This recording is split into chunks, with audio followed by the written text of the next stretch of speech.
Hi எல்லோருக்கும் வணக்கம். Bigg Boss season 9 Tamil. So TTF task 6 ticket finale task 6 அதில் winner யார் அப்படிங்கிறத இந்த வீடியோவில் பார்க்க போகிறோம். அது மட்டும் இல்லாமல் பாயிண்ட்ஸ் டேபிளில் யார் லீடிங்கில் இருக்கா, என்னென்ன பாயிண்ட்ஸ் அப்படிங்கிறது வந்திருக்கு. இன்றைக்கி வந்து ஒரே ஒரு டாஸ்க்கு தான், சரியா? 6. அப்புறம் வந்து பார்த்தீங்கன்னா நியூ இயர் செலிப்ரேஷன் அப்படின்னு சொல்கிறாங்க. அதில் என்ன நடந்துச்சு அப்படிங்கிறத பற்றியும், அப்புறம் இன்றைக்கி ஒரு சரியான ஒரு ஃபைட் நடந்திருக்கு, அதை பற்றி நம்ம பேச போகிறோம். ஸோ வீடியோக்குள்ளே போகிறதுக்கு முன்னாடி சேனலுக்கு புதுசாக இருந்தீங்கன்னா கண்டிப்பாக சப்ஸ்கிரைப் பண்ணிக்கோங்க, வீடியோவை ஒரு லைக்கை போட்டுக்கோங்க. இப்போ நம்ம வீடியோக்குள்ளே கண்டிப்பாக போகலாம். ஸோ பிக் பாஸ் சீசன் 9 தமிழில் இந்த வாரம் டிக்கெட் டு ஃபினாலே வாரம். ஸோ இன்றைக்கி வந்து பார்த்தீங்கன்னா ஒரு டாஸ்க் தான். ஸோ ஃப்ரைடே வந்து 2 3 தெரியல, மொத்தம் 8 டாஸ்க் 9 டாஸ்க் உண்டு. ஸோ அது கண்டிப்பாக 2 இருக்கும். ஸோ அப்படி இருக்கும் பொழுது யார் டிக்கெட் ஃபினாலே நெருக்கிட்டு இருக்காங்க அப்படின்னு சொல்லி பார்த்தீங்கன்னா எல்லாத்துக்கும் வாய்ப்பு இருக்குது. காணாமத்து தவிர அப்படி தான் போயிட்டுருக்கு, சரியா? ஸோ 6வது டாஸ்க் என்ன நடந்துச்சு அப்படின்னு சொல்லி பார்த்தீங்கன்னா கில்லர் காயின் டாஸ்க். கில்லர் காயின்னா இப்போ நீங்கள் சீசன் 3ல் பார்த்துருப்பீங்க. ஆக்சுவலாக பின்னாடி வந்து உங்களுக்கு ஒரு ரவுண்டு மாதிரி கொடுத்துருப்பாங்க, அதில் வந்து ஒட்டியிருப்பாங்க. இப்போ யார் அவுட் பண்ணணுமோ அவங்க ஓடி போய் வந்து பார்த்தீங்கன்னா அவங்கள வந்து அவுட் பண்ணி வெளியே தள்ளிட்டிங்கன்னா முடிஞ்சிச்சு. ஸோ இது வந்து குரூப் கேம் தான். ஏன்னா சேர்ந்து அட்டாக் பண்ணலான்னா அட்டாக் பண்ணி தூக்கிட்டு, ஸோ ஃபஸ்ட் யார் அட்டாக் பண்ணுவாங்க அப்படிங்கிறது எல்லாத்துக்குமே தெரியும். சபரி தான் அட்டாக் பண்ணியிருக்காங்க. சபரி முதல் அவுட் ஆயிருக்கான். அடுத்து யார் அட்டாக் பண்ணுவாங்க? கமருதீன் அட்டாக் பண்ணியிருக்காங்க, 2 அவன் அவுட்டு. பாரு 3வது அவுட்டு.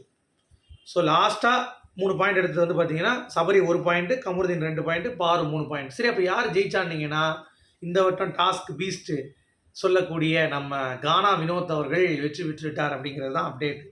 ஸோ கானா வினோத்துக்கு வந்து பயங்கர விமர்சனம் இருந்தது. என்னையா அது, டைட்டில் வின் பண்ணிட்டா போதுமா, டாஸ்கில் ஏதாவது விளாடணும்ல, கொஞ்சமாச்சும் எஃபர்ட் போடணும்ல அப்படின்ற மாதிரி எல்லாரும் சொல்லிட்டு இருந்தோம்.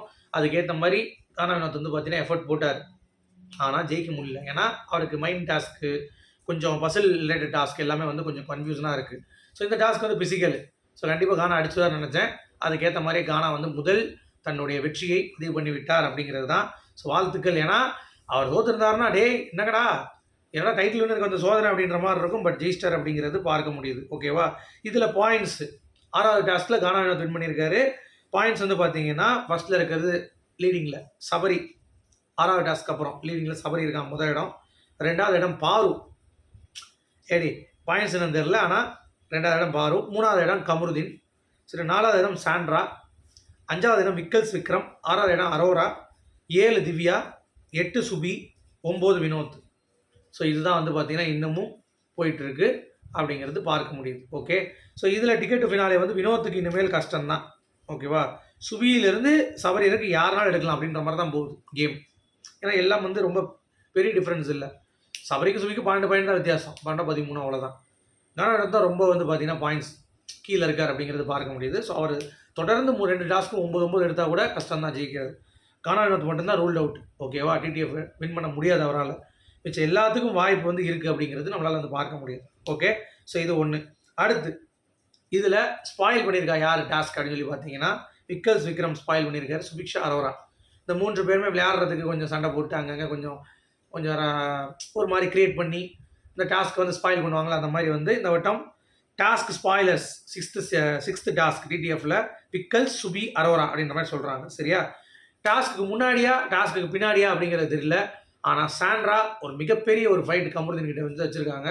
அது மட்டும் இல்லாமல் ஃபைட்டு போட்டுட்டு பாருக்கிட்டேயும் நாங்கள் பேச மாட்டேன், கமருதீன் ஒன் டீம் பேச மாட்டேன் அப்படின்னு சொல்லிட்டு பயங்கரமாக வந்து உத்வேகத்துடன் ஃபைட் பண்ணியிருக்காங்க. மேபி பாரு வந்து திருப்பி கமருதீன் பேசுகிறது சாண்ட்ராக்கு பிடிக்கலையா, இல்லை அது சம்மந்தமாக சண்டை போட முடியுது பாரு எதுவும் குரல் கொடுக்கலையா? ஏன்னா 2 பேருக்கிட்டையும் நான் பேச மாட்டேன் அப்படின்னு சொல்லிட்டு சாண்ட்ரா வந்து பார்த்தீங்கன்னா விலகி போயிட்டாங்க அப்படிங்கிறது தான் பெரிய ஃபைட் அப்படின்னு சொல்கிறாங்க.